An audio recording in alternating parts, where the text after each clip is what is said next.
Alright, let's go. Nah. My hair looking crazy. Alright, let's go. Nah, I can't wear it backwards no more. I'm a grown ass man. I gotta wear it proper, you know what I'm saying? Like a businessman. Hey, how you doing? It's your boy Smiley, and today we're gonna be talking about a GM that recently retired, but everybody seems to hate for some reason. Well, not everybody, but a lot of talking heads, a lot of media seem to criticize this man's every move, and I just want to get to the bottom of it. So let's talk about Danny Ainge. No use skipping around it. Let's talk about Danny Ainge. I'm a Celtics fan, so I think I know him pretty well, you know what I'm saying? Some people call him Trader Danny, while others call him almost Ainge. And I just want to know, how the fuck can you be both? How can you be so hesitant to trade somebody, but then also trade your firstborn son for a 6th overall pick? How does that correlate? I just want to know. Can the talking heads like explain that to me? But whatever.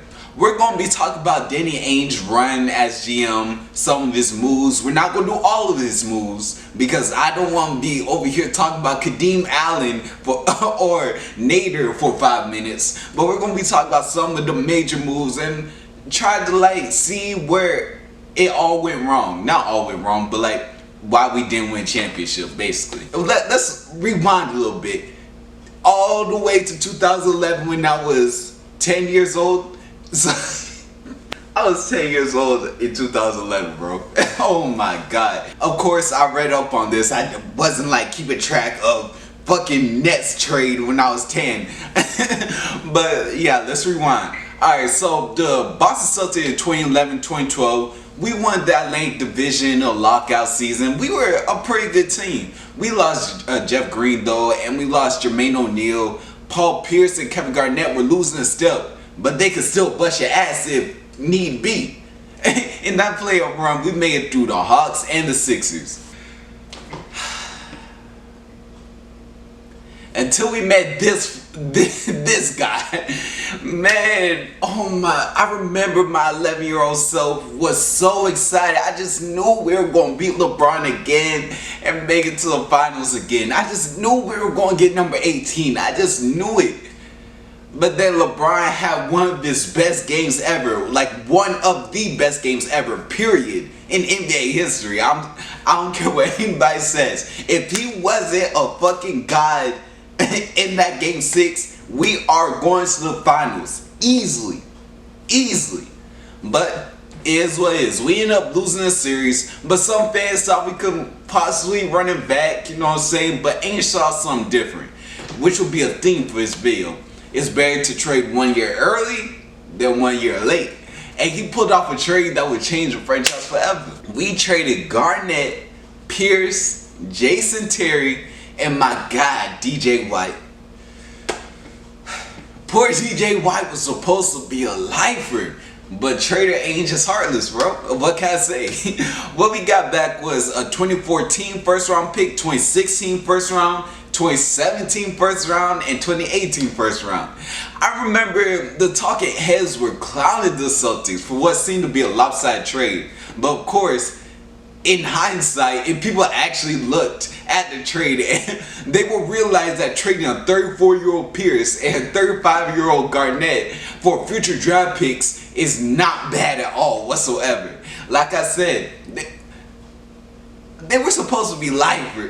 Paul Pierce was supposed to be a lifer, but Ainge saw something different. Like they say, hindsight make an ass out of you and me. Anyway, I'm so stupid. So that was the Nets trade. During that time, we picked up a few people. We dropped Rondo, and then we picked up Isaiah Thomas, and boy, there's a lot to say about Isaiah Thomas in that story. But anyway, we also picked up some future stars, you know what I'm saying? Marcus Smart. We picked up Al Horford and our guy James Young. Now let's get back to 2016. We just picked up Jaylen Brown, and man, the media again were letting us have it because we supposedly picked the 7th pick, 3rd overall. But everybody has something to say. What are we doing? We should have just traded down. We should have traded Jimmy Butler. And then my favorite, Ainge done fucked up. But you know what I'm saying? Ainge was still confident with the pick. And even though he was a project, Ainge was still confident he could reach his potential. Anyway, the 2016-2017 season was the most fun I ever had rooting for any team I followed. IT was dropping 50 on niggas, being 5'10". Bradley was locking everybody down. Crowder was giving the attitude. Horford with steady presence. Brad Stevens with ATOs. And Amir Johnson with his slow ass jump shot. We had no business being the first seed at all. We did it. But we got it. And we got through the Bulls and the Wizards in one of my favorite series ever. Easily. If you have time, please go back to that series. One of my favorite series ever. But then we got assured by this nigga again. And I think Ainge realized that we kind of overachieved and the possibility of reaching the ECF or even the finals were slim. But Ainge wanted to level up and when opportunity popped up. So we traded Jay Crowder, Isaiah Thomas, Ante Zizic, and a 2018 first round pick for Kyrie Irving. Now tell me, man to man, woman to man, whatever gender you identify as, please tell me, who the fuck is not making that trade? Who is not making that trade? What GM? Please point them out to me. Now I understand the optics looks terrible. A player that risked a future injury to a bad hip and kept playing with his sister tragically died before game time. It doesn't look cute at all. It doesn't. But it had to be done. That hit was looking so bad. And Kyrie was right there. I'm sorry. At that point, it's just business. That's why I support player empowerment for the most part. Because at the end of the day, the team is going to do what's best for them. So players need to do what's best for them also. We also had the #1 pick. And everybody just knew we were going to go for the consensus #1 pick, folks. However, Ainge loved his wings and he got fucking Jason Tatum. What? Josh Jackson was right there. Now the 2017 season was also fun. Even though our two max guys got injured like damn near the whole season. But seeing Jalen and Jason step up was so exciting to watch. And we made it to the ECF again. Even though we were underdogs in every series. But we also got fucked up again. By this nigga. But it didn't matter. 2018 was gonna be the year. It didn't matter that we got fucked up. You know who we got coming back? We got Kyrie and Hayward coming back. And then we got Horford under contract. We got the 2 J's. Look at our bench. Marcus Smart, Marcus Morris, Terry Rozier. We got Tice coming off the bench. Bangs. Who is fucking with us? Who is beating this roster? Who is beating this roster? Themselves. I think Angels wanted to sit back and relax because look at the roster. Look at the roster. I mean, ECF is cool, but we should at least make the finals, if not win it. Who is stopping us? We lost in the second round. Game 5. That's it. In 5. We lost in 5. Oh my God, so much talent went to waste that whole season. Just so much talent. So everything went to waste. Everything that could go wrong went wrong. Oh my God. Turns out being one of the best teams on paper is just that. On paper. Those 2 young guys did not take the leap that was expected. One had a hand injury and just couldn't find his stride at all. The other took so many middies. I wanted to take a permanent nap. I ain't gonna lie to you. You know Hayward, that injury took away all this confidence. I don't know what happened to him. And Terry thought he was a hot as shit, not knowing he was lukewarm at best. You still my nigga Terry, but damn, that season was bad.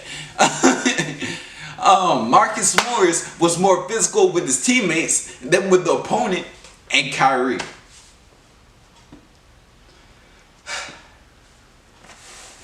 Kyrie, bro. Oh my God. I don't even want to talk about him. I don't hate him, but I don't even want to talk about him right now. Yeah, so we lost, and this is where I get a little critical with Ainge. I feel like we should have traded Terry at least before the season, when his value was on an all-time high.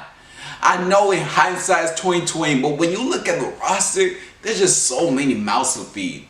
Of course, you probably want Brad to figure it out, but once it was clear that Brad was not going to figure it out, you had to make some trades. Even if you get Sis back, it would be better than watching Terry take a shot every time he got the ball. If you didn't watch the 2018-2019 season, consider yourself lucky, bro, because every time Terry got the ball, it was tween, crossover, pull up. And every time Marcus Morris got a ball, it was tween, mid-ranger. Fail. It was ugly. It was so ugly. But Kyrie and Horford left for nothing. But I don't really blame Ainge that much, because when your stars keep promising you, hey, I'm going to show up in the playoffs. I'm going to show up in the playoffs. And then they don't show up in the playoffs. What can you do? So they left for nothing. And this is where it get interesting, because we essentially traded Rozier for Kemba and like a second round pick or something, but essentially it was Rozier for Kemba, and we gave Kemba the max. Again, this move was pretty good on paper, but the game is not played on paper. Another guard that could take the pressure off the Jays and be really competitive. Just to prove that we were all in on the youth though, we signed Jalen to a 4-year, $105 million contract. That was clowned.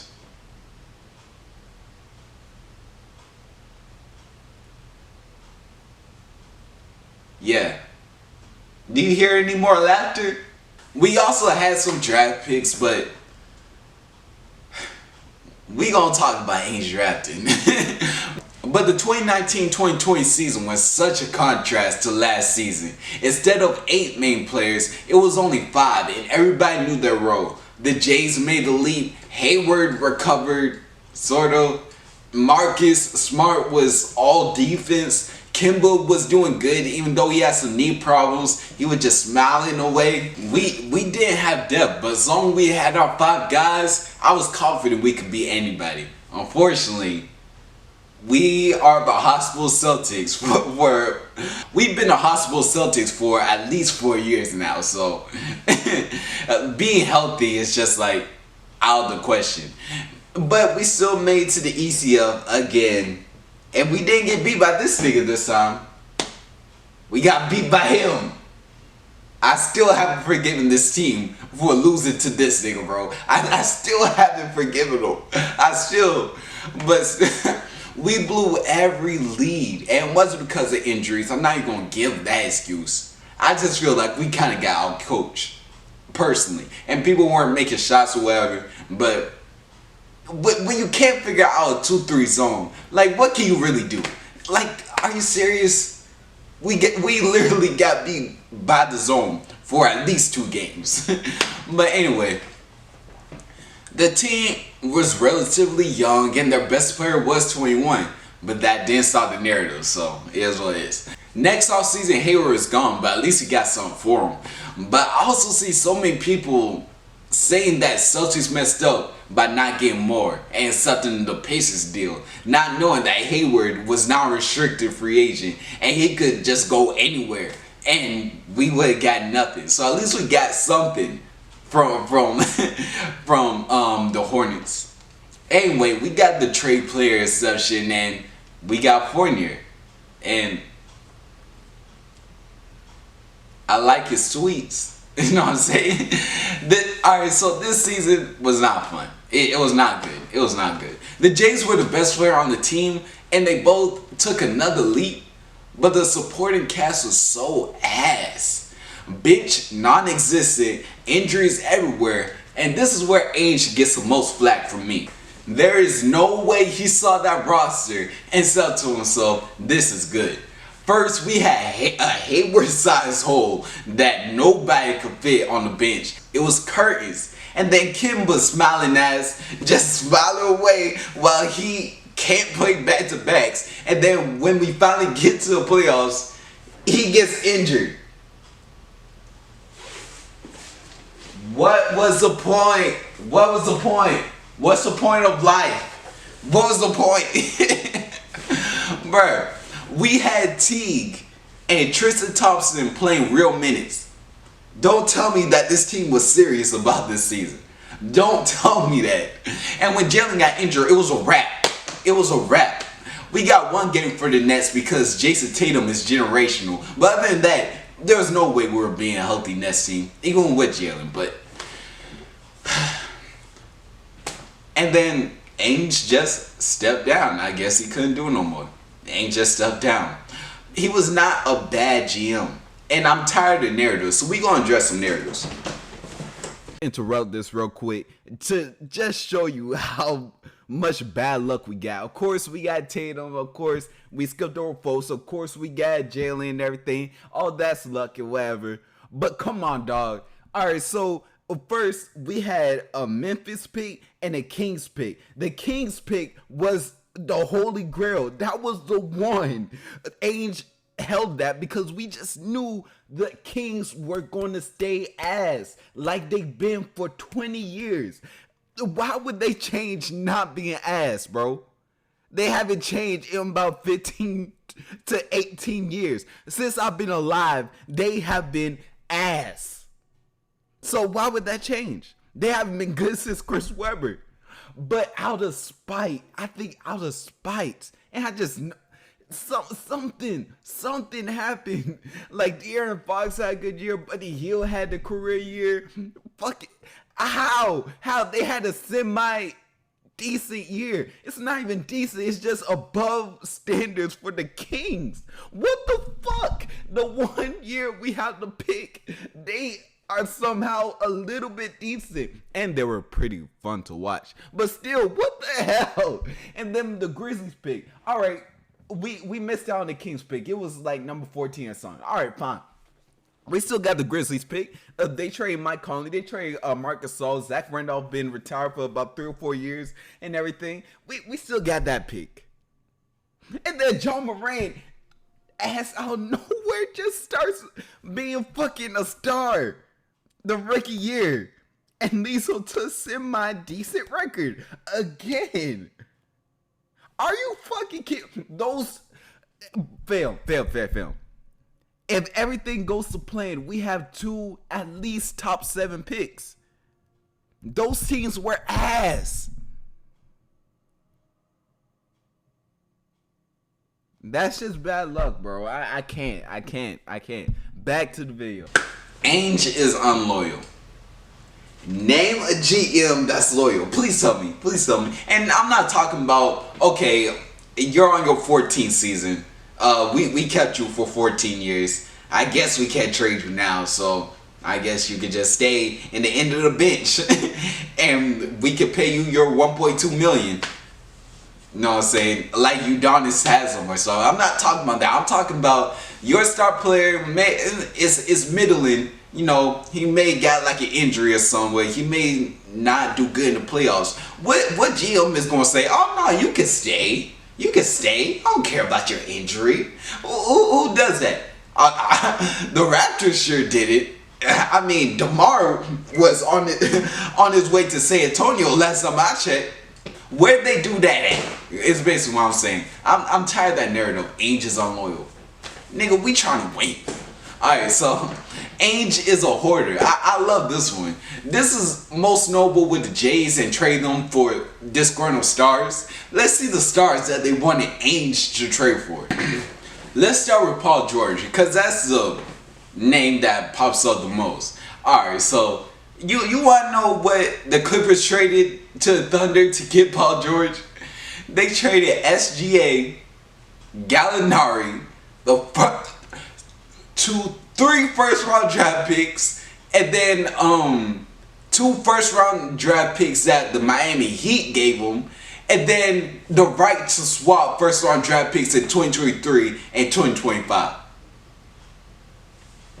Are y'all out your mind? Y'all want to trade for Paul George for a player that Jason Tatum is already better than? Yeah, I said it. And then they want us to trade for Jimmy Butler. He doesn't get us over the hump either. And Tatum and him are the same level also. Alright. And then Anthony Davis. Another one. A person that would have cost us both Jays because you're out your mind. You think we just traded Jalen or Jason for him. They want both. You want to see the package that the Pelicans gave? I mean, the Lakers gave the Pelicans? Yeah, that's going. So I don't understand. Okay, so you want us to trade both Jays, and he only had 1.5 years on his contract. I can see if he had like 4 or something. He had 1.5 years, and he also didn't want to be in Boston. And also, Kyrie was leaving soon. So basically, mortgage your whole future for a player that might not get you over the hump, lose your draft picks, lose your future, and maybe we can get a nice playoff run because you don't have a bench no more, probably. So no, let's not do that. All right, and then Kawhi Leonard. This one is more complex because I see a lot of people say, "Oh, the Celtics should have just did what the Raptors did." Celtics and Raptors were in a totally different situation. The Raptors were trading DeMar, which basically meant they were trying to like blow it up, like maybe stay competitive a little bit, but they knew they weren't gonna get a ring with Kyle Lowry and DeMar DeRozan. No disrespect, but they weren't gonna get a ring with them. They wanted to get some draft picks and maybe a young player to build up. That Kawhi thing just fell in their lap, basically. If it didn't work out, they could just tank and nobody cares. They didn't give up a valuable asset. I'm sorry, DeMar is not a valuable asset after that playoff run where LeBron fucked them for a whole 4 games. Oh, do y'all not remember that? Do y'all not remember that? Phil, they didn't care. They just gave up DeMar and Jacob Poeltl and a first round draft pick. That was it for Kawhi. If the Celtics tried to trade Kawhi, I can almost guarantee they want Jason. I just almost guarantee they want Jason. I know reports say they just want Jalen. No. I can almost guarantee they want Jason. And at the very least, they want Brown and multiple draft picks. Now you can say that it's worth it for a chance at a championship. But also remember, we had no idea what Kawhi looked like. None. And the Jays just looked great in that playoff run. Now, in hindsight, do you make that deal knowing how Kawhi looked in that playoff run?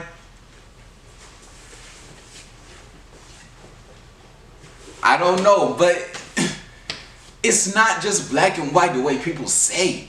What's the other narrative? Okay, draft picks. Now with the draft picks, I'm gonna give Ainge flack for a little bit because there is no business drafting as many players as Ainge did. We could have traded some of them. And also, his just like hard on for short players is so I hate it. I hate these 5'10 guards. I hate these 6'6 centers except Robert Williams. I hate it. I hate it. Please. And Taco does not count. He does not count. I'm sorry.